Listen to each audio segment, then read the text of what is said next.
If you grew up reading fairy tales, you probably know the trope of evil stepmothers. She waltzes into the lives of her stepchildren and turns them into a living nightmare. Just like in the stories of Cinderella and Snow White, usually good triumphs over evil. But what about stepmoms in real life? While some great stepmoms are out there, others take the evil bit to a whole other level. Like in the case of Theresa Balboa, she showed the world that evil stepmothers not only exist, but they're far worse than those we read about in fairy tales. Worst of all, she showed us that not all stories have happy endings. Let's dive in. Samuel Olson was born on May 29, 2015, to Sarah and Dalton.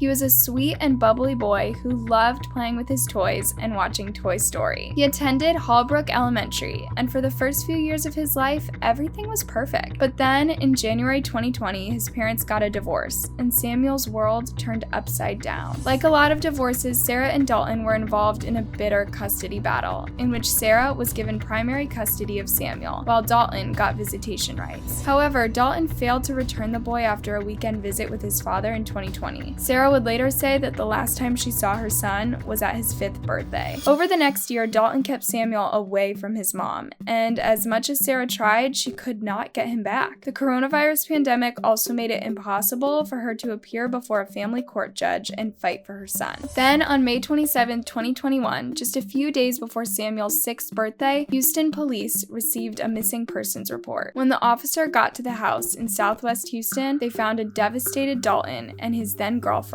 Theresa.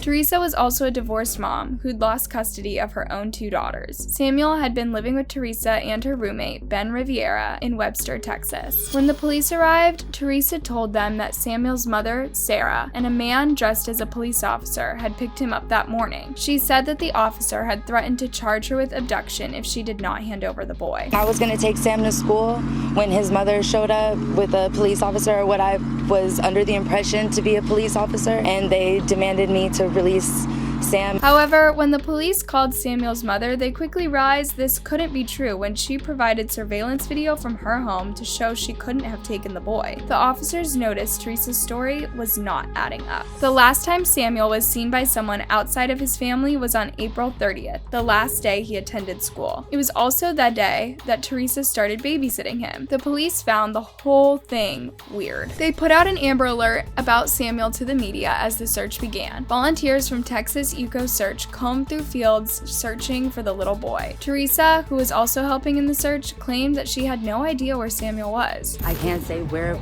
he could be, where he might be, because honestly, we don't know. On Samuel's birthday, his mother left a cake, balloons, and candles next to one of his missing persons posters. She also posted on Facebook saying, "I love you, Samuel. I pray you're okay. I love you, my baby. Happy B-Day." The search continued for days, and then on June 1st, police got a tip that led them to a Best Western motel room. And guess who they found there? Theresa herself. She was hiding in the bathroom when the police came in. They asked her where she had taken Samuel. She pointed them to a plastic tote in the room. The tote contained a black plastic bag wrapped around something heavy. When the police opened it, an awful smell filled the room. Inside the bag was the decomposing remains of Samuel. He had been dead for over 2 weeks. Theresa's roommate would later give the police chilling details of how everything happened. He said that on May 10th, he received a call from Theresa saying that Samuel had passed away. When he got home, Ben found the boy all bruised up and lying unresponsive on his bed. He and Theresa then put Samuel in the bathtub and left him there for a couple days. They then wrapped him in a plastic sheet and placed him in a plastic tote that they bought at Walmart. The 2 of them drove to a storage unit on Highway 3 in Webster and left Samuel's remains there. What's so disturbing about this story is how Ben was willing to help Theresa dispose of Samuel instead of contacting the authorities. I mean, you find a boy on someone's bed and the first thing you think is, "Hey, let me help you cover this up." You don't call the police, you don't ask questions, you run to Walmart for duct tape and a plastic bag? It just doesn't make sense. Anyway, Samuel's body would stay at the storage unit for several days before Theresa finally decided to move it. The police believe that Theresa planned to go to Houston with Samuel's body before she was arrested. She had reportedly called another friend friend and told him that she needed help because she'd been in a fight. The friend picked her up at a Walmart parking lot, and they drove to the storage unit to pick up Samuel's body. The man later told the police that he did not know what was in the plastic bin, but the foul smell made him suspicious. They drove for several hours to a motel in Jasper, where the guy booked a room for Theresa under his name. A surveillance video at the motel showed a man and a woman get out of the truck and drag a plastic bin into room 106, and that's where the police found Theresa and Samuel. When the man got home, he called Crime Stoppers and told them where to find Theresa. She was taken into custody and charged with tampering with evidence, in particular human remains. Autopsy reports later showed that Samuel had died from head trauma after being hit with a blunt object. Before this, Theresa had been out on bail after Samuel's father reported her for strangling him in January 2020. The judge released her on the condition that she would stay away from Dalton and his family. The two reconciled sometime later. On June 7th, Theresa appeared in court where her bond was set at $500,000 for the charge of tampering with evidence and another $100,000 for violating her bond condition in the case where she harmed Samuel's father. Samuel's mother was completely devastated by the news of her son's passing. She blamed her ex-husband for what had happened. Dalton's definitely involved, in my opinion. With all the evidence that has been brought to light, his father is definitely responsible for his death. Though Dalton denies having anything to do with his son's demise, many people have questioned his innocence. He already knew the kind of person Theresa was, so why did he leave his defenseless son with her? Why did it take him so long to discover that his own son was missing? And why was Samuel staying with Theresa instead of his father? Someone even started an online petition demanding that Dalton be charged alongside Theresa. The petition aims to get 1,000 signatures,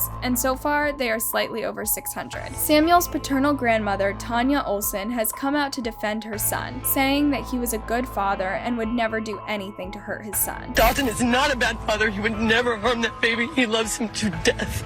He would die for him. Theresa is currently at Houston County Jail, awaiting her next court hearing, scheduled for July 29th. Her roommate, Ben Rivera, has also been charged with tampering with evidence. The case is still ongoing, so more changes could be coming up against these two. Meanwhile, Samuel's grieving mother is trying to process her son's brutal killing, saying that she's haunted by the last thing she ever said to him. I told him everything would be okay. It wasn't okay. The circumstances leading to the tragic end of Samuel Olson have left everyone heartbroken and angry. He never even made it to his 6th birthday. Why would anyone harm someone so innocent and defenseless? What's even more alarming, no one noticed his disappearance until it was way too late. By the time they were calling the police, Samuel had been gone for 2 weeks. How is that even possible? The whole situation is just unbelievable. It's heartbreaking to imagine how scared and alone he felt during his last moments. I do hope justice prevails and everyone involved in this case gets what's coming to them. Rest in peace, Samuel.